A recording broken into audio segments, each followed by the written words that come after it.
저희 이 시간은 언제나 이항영 위원님과 함께하곤 했는데 오늘 이틀간 휴가로 자리를 비우신 관계로 특별히 신월 상상인증권 투자전략 팀장님을 모셨습니다. 팀장님 안녕하세요. 네, 안녕하세요. 네, 간밤 미국 증시가 참 묘했어요. 그러니까 마이크론 등의 메모리주들은 강했는데 그 밖에 전체적으로는 분위기가 조금 침체됐었거든요. 어떻게 분석하셨어요? 네, 장중에 약보합세에서 흘러가다가 장 후반 들어서 미 국채, 장기채와 초장기채 금리의 상승 압력이 좀 더 뚜렷해지면서 장 후반으로 갈수록 미국 증시의 하락폭이 좀 커지는 모습이었습니다. 다우와 S&P 모두 마이너스 0.5% 내외의 하락세를 나타냈는데요.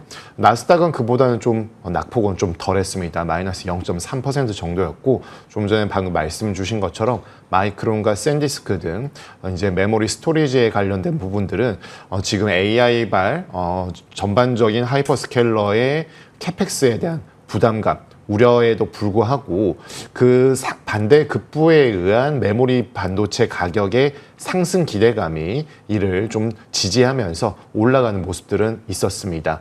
필라델피아 반도체 지수는 최근 5영업일 기준에서 4번 정도 올라가는 상황에 있지만 전반적으로 오늘 장에 있어서는 미국에 관련된 재무적인 부담, 재정적인 부담, 그리고 캐펙스에 대한 여러 가지 노이즈들과 함께 미국과 이란의 종전 MOE 60일이 종료가 됐고 오만에 대한 부분까지 경고를 하게 되면서 유가가 올라가는 부분들이 증시에는 좀 비교적 좋지 않은 재료로 작용한 것이 사실이었던 오늘 시장 흐름이었습니다. 네, 알겠습니다.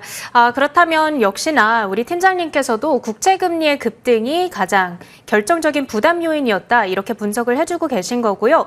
자, 그렇다면 오늘 팀장님께서 주목을 해주신 이슈로는 어떤 것들이 있는지 저희 헤드라인 하나씩 열어서 확인해 볼까요?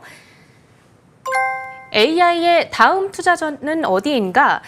그래요. 우리 쉬는 사이에 13F 보고서를 통해서 여러 기관들이 2분기 말을 기점으로, 그러니까 지금 한 달 반 정도 이제 올드 데이터가 된 거죠. 어쨌든 2분기 말 기점으로 어디에 투자를 했는가, 무슨 종목을 가장 많이 보유하고 있는가, 이런 내역들이 공개가 됐거든요. 가장 눈에 띄었던 부분은 어떤 거예요? 네, 일단 방금 말씀 주신 것처럼 아무래도 시차가 있다 보니까 이를 토대로 현재 상황을 드러냈다라기보다는 기관 투자자들과 주요 투자자들의 포트의 변화가 어디에 있는지를 살펴보는 것이 가장 중요하겠는데요.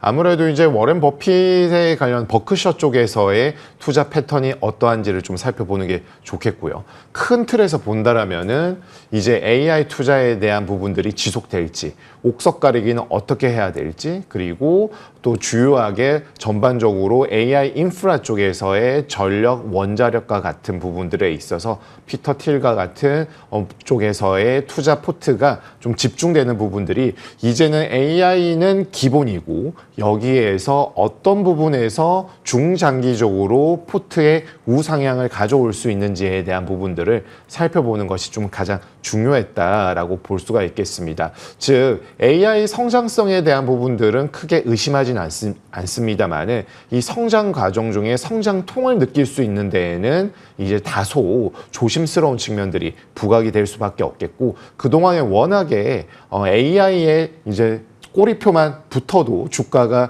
밈 주식 같은 경우는 올라가는 경우가 있다 보니까 밸류에이션에 대한 부담감 역시나 이 각각의 종목과 업종에 대한 생각들을 안 할 수가 없는 상황이 펼쳐졌습니다. 그리고 잘 아시다시피 2분기 그 미국과 이란의 전쟁이 터지고 한 달 정도는 좀 주가가 지지분진했었지만 4월 때부터 워낙 가파르게 올라갔다 보니까 이제 4월부터 6월까지 올라가는 부분에 대한 부분들은 어떤 정도로 향후에도 끌고 갈 수 있는지에 대한 고민들이 이제 녹아져 있었다라고 보시면 되겠습니다. 네, 좋아요. 자, 그러면은 혹시 팀장님께 제가 이거는 내용에 준비되어 있지는 않은 것 같기는 한데 이번에 이제 우리 시청자분들께서 정말 주목하는 기관들의 내역이 공개가 된 거예요. 예를 들어서 뭐 말씀 주셨던 버크셔도 있고, 그리고 투자를 정말 잘한다라고 유명한 인물 스탠리 드러켄밀러 이런 사람도 있었고, 혹시 팀장님께서 개인적으로 이들의 13F 공시를 쭉 보면서 이거는 진짜 좀 특이하다, 이런 무빙은 눈에 띈다, 이런 게 있었을까요? 예를 들어서 저는 좀 공통적으로 알파벳을 많이들 산 게 좀 눈에 띄더라고요. 네, 맞습니다. 일단 버크셔가 가장 후회했다라는 부분들이 알파벳을 내가 미리 좀 더 자세히 알았다라면은 훨씬 더 빠른 조기 투자를 했을 텐데라는 아쉬움을 남기면서 이제 은퇴의 흐름에 이제 접어들게 되었다라는 거는 그만큼 알파벳의 경쟁력에 대해서 크게 의심을 하지 않는다라고 볼 수가 있겠고요. 우리가 이른바 워렌 버핏이라고 한다라면 일상생활에서도 압도적인 경쟁력을 내기 때문에 우리가 일상생활에서 항상 좀 편하게 쓸 수 있는 기업들의 경쟁력을 높게 보는데요. 그런 부분들이 아무래도 좀 가시적인 측면들이 좀 더 높지 않나라고 볼 수는 있지만 워렌 버핏 마저도 이제 알파벳의 경쟁력과 일상생활에 대한 침투 이런 부분에 대한 긍정적인 그런 시각들이 분명히 좀 드러났다라고 볼 수가 있겠습니다. 버크셔 쪽에서는 알파벳 보유량을 2분기에 80% 이상 늘렸습니다. 그렇기 때문에 6월 말 기준 평가액이 약 380억 달러까지 늘어났는데 그러면은 알파벳은 그러면 거기서 어느 정도의 투자 규모인가 세 번째까지 올라온 상황이 되었습니다.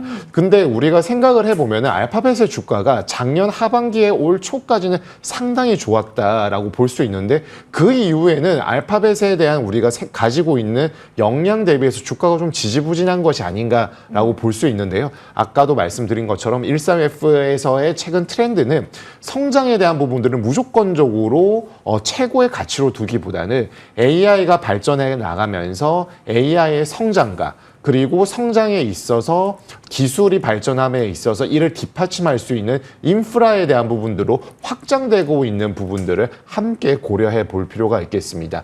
그 가운데에서는 알파벳은 하이퍼스케일러지만 이제 탑부터 바텀까지 다 모든 부분들을 다 할 수 있다라는 측면에서 가장 좀 안정적인 투자처가 아닌가라고 생각을 하는 것 같고요. 그리고 이번 분기 실적 발표에서 처음으로 이제 FCF, 잉여 현금 흐름 자체가 마이너스가 되었지만 여전히 누적적으로는 가장 안정적인 현금 흐름을 창출하면서도 투자에 대한 부분들을 그래도 비교적 균형감 있게 해가고 있다는 점이 이 알파벳에 대한 여러 가지 노이즈들은 있을지언정 주가의 큰 폭의 하락보다는 하단을 다지고 다시 모멘텀이 바뀔 때에는 가장 큰 폭의 이제 상승 여력을 좀 남기고 있다라는 점에는 긍정적인 흐름들을 좀 앞으로도 이어갈 수 있는 측면에서 좀 좋게 볼 수 있지 않나라고 볼 수가 있겠고요.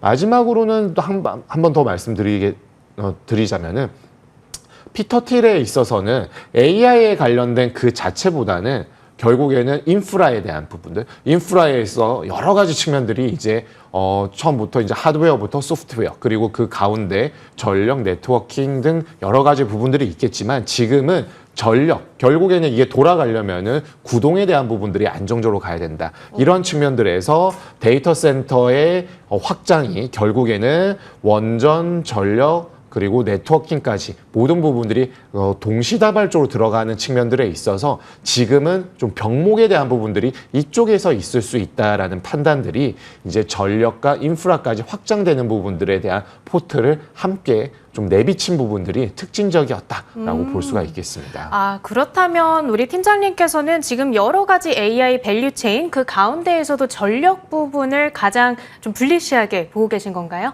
아무래도 하이퍼스케일러가 메인이고 메모리 반도체에 대한 부분들이 가장 직접적인 호재로 볼 수는 있지만 이 출렁임 속에서도 이제 전력 인프라 관련된 부분들은 꾸준히 올라갈 수 있는 그러니까 이는 이제 과거 이제 골드러시일 때 삽과 곡괭이와 같은 역할을 할 수밖에 없는 상황에 있기 때문에 가장 좀 안정적인 투자처가 될 수 있다라는 입장 계속 생각하고 있습니다. 네, 팀장님께서 미국 주식도 워낙 잘 봐주시지만 사실 국내 주식에도 스페셜티가 있으시잖아요.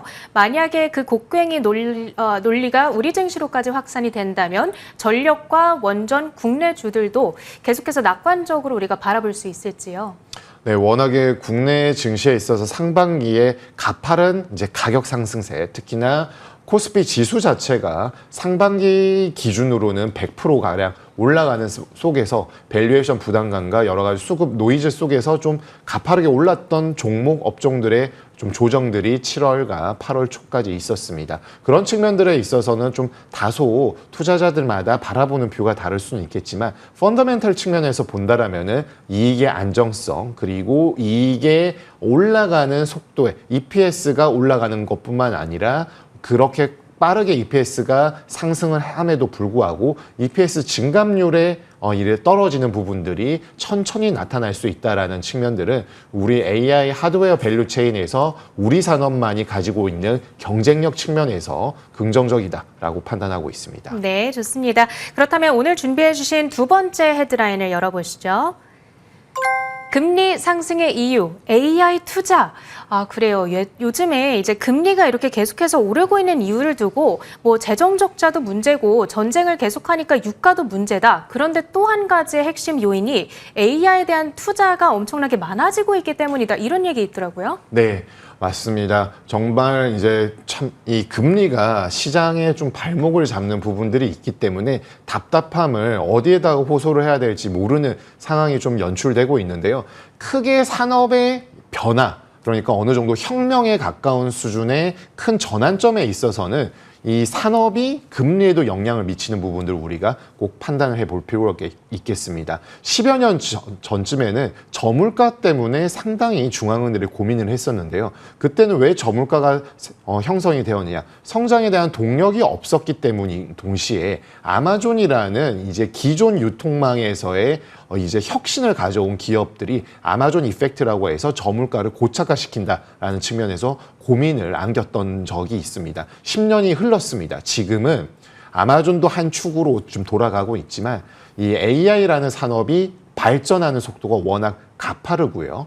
거기에 AI의 발전에서 기업들과 업종 간의 합종 연행과 막대한 투자를 통해서 이 시장의 승기를 잡아야 되는 그런 AI 관련된 경제 주체들의 고민들이 녹아져 있습니다. 거기에 공교롭게 이 재정에 관련된 부분들은 미국뿐만 아니라 아시아에서의 일본, 한국, 그리고 유럽에서는 독일, 영국까지 공교롭게 다 지금 금리에 대한 상방 압력이 노출되어 있는 상황에 있습니다. 즉 AI 때문에 금리가 오르는 것이 아니라요. 재정적인 노출에 대한 압박이 있는 가운데 미국과 이란의 이 전쟁을 관련된 지정학적 리스크, 거기에 AI에 있어서 투자의 승기를 놓치지 않기 위해서 투자 규모를 늘려야 되는 기업과 산업의 역할과 이런 부담감이 같이 상존하고 있기 때문에 시장 금리의 상방 압력, 그러니까 자본을 많이 소요를 하기 때문에 자본 조달 비용이 올라가는 국면 속에서 지금 이를 맞닥뜨리고 있다라고 볼 수가 있겠고, 한 가지 또 다른 측면에서 본다라면은 결국 성장이 높아지기 때문에 명목 금리에 대한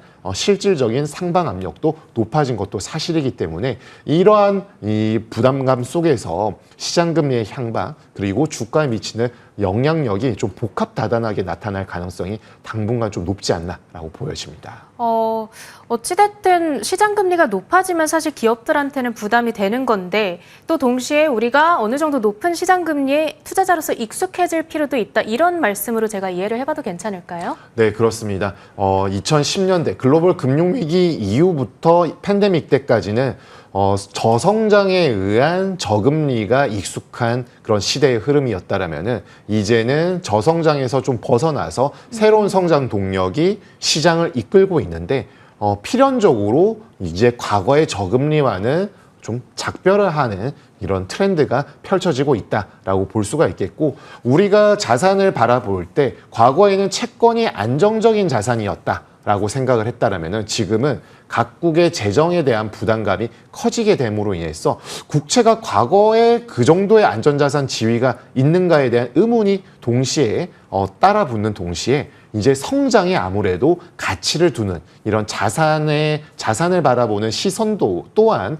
달라지는 시대에 좀 점진적으로 진입하고 있는 것으로 볼 수가 있겠습니다. 네, 결국에는 높은 이자를 주고서라도 빚을 내서 투자를 더 하겠다라는 것이 지금 기업들의 스탠스인 것인데, 그렇다면 더 궁극적으로는 우리가 결국 AI 기업들, 특히나 지금 선두를 달리고 있는 엔트로픽과 오픈 AI가 이상 없이 잘 성장을 그려갈 수 있을 것인가, 이 추이를 지켜보는 것이 가장 중요할 것 같네요. 오늘 상상인증권의 신월 투자전략 팀장님과 함께했습니다. 고맙습니다.